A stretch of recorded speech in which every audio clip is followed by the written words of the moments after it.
अकोला जिल्हा नियोजन समितीच्या सभेत प्रचंड राडा झालाय।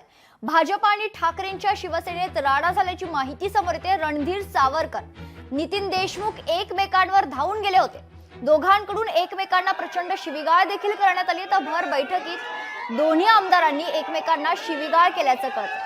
हे दृश्य आपण बघतोय की कशा प्रकारे अकोल्याच्या डीपीडीसी बैठकीत प्रचंड राडा झाला। यावेळी दोनही आमदारांनी एकमेकांना प्रचंड शिवीगाळ केली। एवढंच नाही तर भाजप आणि ठाकरेंच्या शिवसेनेचे आमदार एकमेकांवर धावून देखील गेले होते। हा एकच गोंधळ आपण बघतोय। या ठिकाणी खरं तर नियोजन समितीची महत्त्वाची बैठक संपन्न होत होती आणि या बैठकीतच आरोप प्रत्यारोपांचं सत्र सुरू झालं आणि त्यानंतर या बैठकीत एकच गोंधळ पाहायला मिळालाय। रणधीर सावरकर आणि नितीन देशमुख एकमेकांवर धावून गेले होते।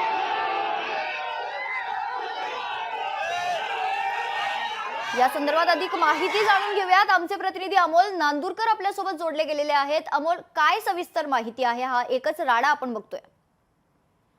नक्कीच मेघना, आज जिल्हा नियोजन समितीची सभा पालकमंत्री यांच्या नेतृत्वाखाली आयोजित करण्यात आली होती।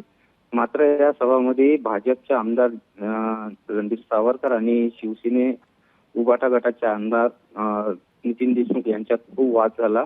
या वादाचे रूपांतर नंतर आम्हाला नियोजन सभेच्या बाहेर पाहायला मिळालेले आहे। दोन्ही जे कार्यकर्ते आहेत दोन्ही गटाचे हे कार्यकर्ते आमने सामने आले आणि प्रचंड शिवीगाळ आणि एकमेकाच्या अंगावर धावून जाणे, मारहाण करणे असे प्रकार इथे घडलेले आहे। मात्र काही वेळातच पोलीस स्थिती दाखल झाल्याने पोलिसांनी परिस्थिती नियंत्रणात आणली आणि आता सध्या परिस्थितीत इथे शांतता पसरलेली आहे।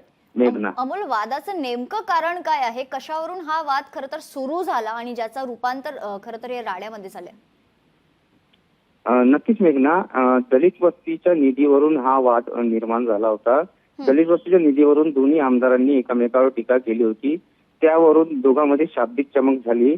त्यानंतर हा वाद पूर्ण उफाळून आलेला आहे। मेघना, अमोल, हा वाद पहिल्यापासूनचा आहे? काही पूर्व वैमनस्य वगैरे आहे? दोघांमध्ये आधीपासूनच वाद होते आणि त्याच्यानंतर आता या बैठकीचं खरं तर एक कारण ठरलंय?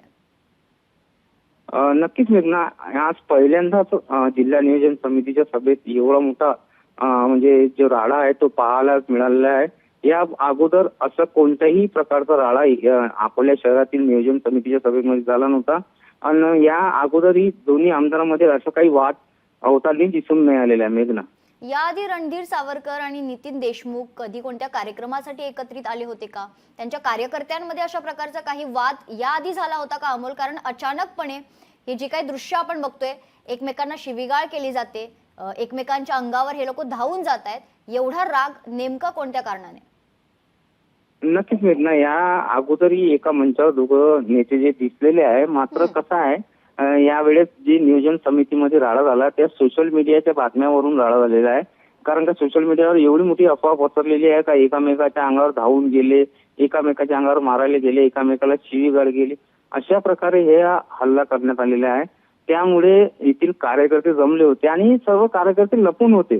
पूर्व नियोजित हा कट नव्हता, कार्यकर्ते लपून होते। जसे नितीन देशमुख आणि रणधीर सावरकर हे बाहेर निघाले आले त्यावेळेसच हे दोघे कार्यकर्ते नियोजन समितीची जी सभा भरती नियोजन भवन मध्ये तिथे जमले आणि एकामेकाला टीका व राडा केलेला आहे। मेघना, अमोल, पोलिसांना मध्यस्थी करावी लागलेली आहे। प्रचंड गोंधळ आपण बघतोय की कशा प्रकारे गोंधळ घातला जातोय।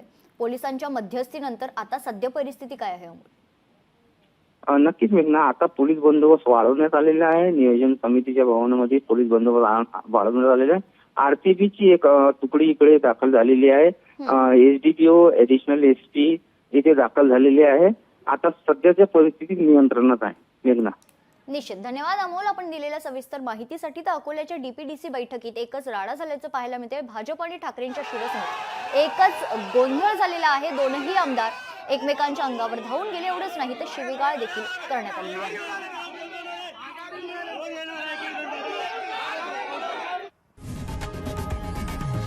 लोकशाही मराठी ऐका, पहा, जागरूक रहा।